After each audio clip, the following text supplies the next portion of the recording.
Hello everyone. So guys, आज मैं आप लोगों के लिए बहुत इंटरेस्टिंग और मैजिकल वीडियो लेकर आई हूँ। तो वीडियो स्टार्ट होने से पहले आपसे रिक्वेस्ट है कि इस चैनल को सब्सक्राइब जरूर कर लीजिएगा और वीडियो को लाइक भी कर लीजिए। इस फिल्म में हमें ये बताया गया है कि हजारों साल पहले मैजिकल एनिमल्स हुआ करते थे और ये प्लेनेट भी जादू से भरी होती थी। पर अब तो टेक्नोलॉजी का जमाना आ गया है, लेकिन अब भी थोड़ी बहुत मैजिक बच गई थी। इसके बाद हम एक लड़के को देखते हैं जिसका नाम लेनी लाइटफुट था और ये बॉय भी एक मैजिकल बॉय होता है, पर उसे पता नहीं कि मेरे अंदर भी मैजिक है। आज इसका जन्मदिन था। वो अपनी फादर का जैकेट पहनकर मॉम के पास आता है। उसकी मॉम बर्थडे विश करती है। दोनों आपस में बात कर ही रहे थे कि तभी उसका भाई बैरली आता है, जो कि दोनों में आसमान जमीन की फर्क होती है। बार्ली के अंदर फुल कॉन्फिडेंस होता है और लेन के अंदर तो बिल्कुल भी कॉन्फिडेंस नहीं होता है। बार्ली जब बाहर जाता है तो उसे एक पुलिस ऑफिसर मिलता है जो कि आधा इंसान और आधा घोड़ा था। वो पुलिस बार्ली की कंप्लेन उसकी मॉम को करने आया था।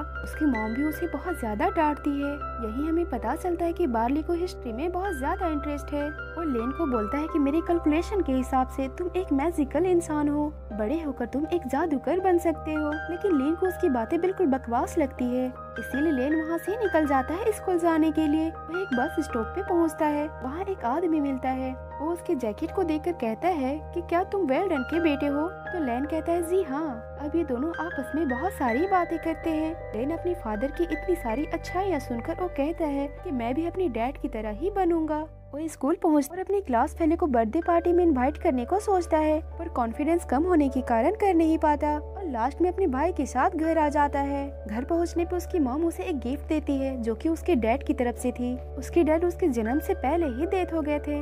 उस गिफ्ट को जैसे ही ओपन करते हैं तो उसमें एक मैजिकल स्टिक और एक लेटर मिलती है जिसमें मैजिक के बारे में लिखी हुई थी। इसमें एक और बात लिखी हुई थी कि अगर इस स्टिक में खास स्टोन को लगा दिया जाए तो वो किसी भी मरे हुए इंसान को एक दिन के लिए उनके पास ला सकती थी। ये पढ़कर बार्ली बहुत ज्यादा एक्साइटेड हो जाता है क्योंकि वो अपने डैड से मिलना चाहता था। वहीं एक स्टोन भी मिलती है। वो उसे लगाकर अपने फादर को बुलाते हैं, पर वहाँ कोई मैजिक नहीं होती है। इससे ये दोनों उदास हो जाते हैं। लेन अपने कमरे में उदास बैठकर उस लेटर को पढ़ रहा था। उसमें लिखे हुए मंत्र को जैसे ही पढ़ता है तो वैसे ही वो छड़ी मूवमेंट करने लगती है और उस छड़ी की मैजिक स्टार्ट हो जाती है और सारे घर की चीजें उड़ने लगती है। तभी वहाँ बार्ली आ जाता है और वो दोनों देखते हैं कि उसके डैड यहाँ पे आ रहे हैं और उसकी डैड की आधी ही बॉडी यहाँ आई होती है। लेन उस मैजिकल स्टिक को कंट्रोल नहीं कर पाता है। वो स्टोन स्टिक से गिर जाती है और मैजिक वहीं पे रुक जाती है। इसी वजह से उसके डैड की बॉडी भी आना रुक जाती है। उनकी सिर्फ आधी ही बॉडी यहाँ पे आई थी। ये दोनों बहुत दुखी हो जाते हैं। ये एक ही तरीका था अपने डैड से मिलने का, अब वो कभी नहीं मिल पाएंगे।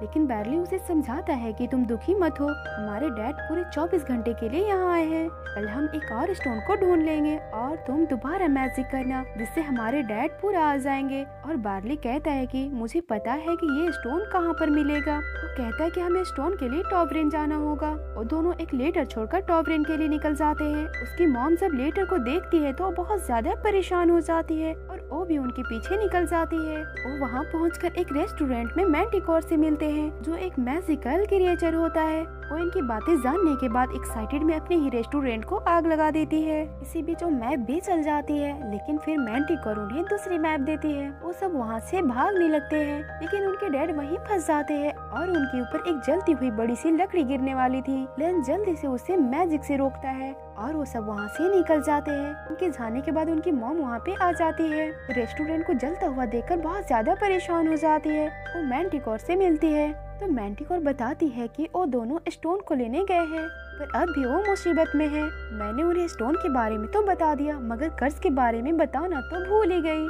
उन्हें स्टोन उठाने पे एक बहुत बड़ा ड्रैगन मिलेगा। वहीं दूसरी तरफ लेन और बार्ली को देखते हैं जो कि एक प्रॉब्लम में फंस गए थे। उनका फ्यूल खत्म हो गया था और उनके पास एक ही कैन बचा हुआ था। इसीलिए बार्ली लेन से कहता है कि तुम मैजिक करके इस कैन को बड़ा कर दो। लेन मैजिक करने लगता है और बार्ली को लगता है कि कैन बड़ा हो गया है, पर कैन बड़ा नहीं हुआ था बल्कि वो खुद छोटा हो गया था। इधर मैंटिकोर और उसके मॉम भी निकल जाते हैं। वो उससे कर्ज के बारे में पूछती है तो मैंटिकोर बताती है कि ड्रैगन स्टोन की हिफाजत कर रहा है। जैसे ही उस स्टोन को उठाएगा तो वो उन पे अटैक कर देगा। उसे सिर्फ मेरे ही तलवार से खत्म किया जा सकता है, पर उसने तो उस तलवार को बेच दिया था। के बाद हम लेन को देखते हैं जो अपने फादर और अपने भाई को लेकर गैस स्टेशन पहुंच जाता है। तो वहाँ बार्ली का लड़ाई पिक्सी मैन से हो जाती है और पिक्सी मैन उनके पीछे ही पड़ जाते हैं। वो सब अपने बाइक से और ये लोग अपने कार से भागने लगते हैं। किसी तरह अपनी जान बचाकर वहाँ से निकल जाते हैं, पर आगे जाने पर उन्हें पुलिस मिल जाती है।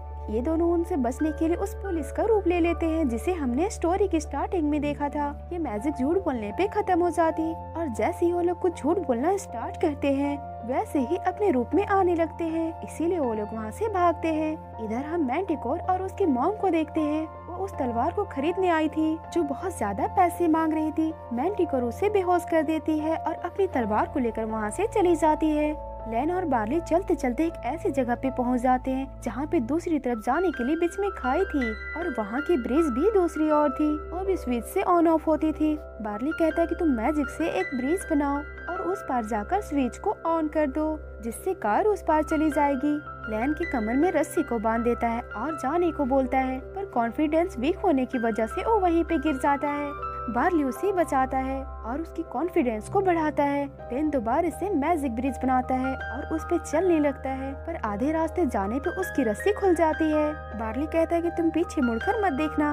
वो अंत में पहुंचने ही वाला था कि पीछे मुड़कर देख लेता है और डर जाता है जिससे नीचे गिरने लगता है, पर वो पहाड़ को पकड़कर ऊपर आ जाता है जिससे उनकी कार क्रॉस कर जाती है। वो पुलिस भी वहाँ आ जाता है और कहता है कि तुम लोग मेरे साथ घर चलो, पर ये लोग जाने से इनकार कर देते हैं और आगे जाने लगते हैं जिससे उनके पीछे ढेर सारी पुलिस पड़ जाती है। और जैसे ही आगे आते हैं तो आगे रास्ता बंद था और पीछे पुलिस थी। बार्ली दोबारा से मैजिक करने को बोलता है, पर मैजिक नहीं होती है। वो अपना कार को उठाकर एक बड़ी सी चट्टान पे मारता है जिससे सारे पत्थर नीचे गिर जाते हैं और रास्ता बंद हो जाती है।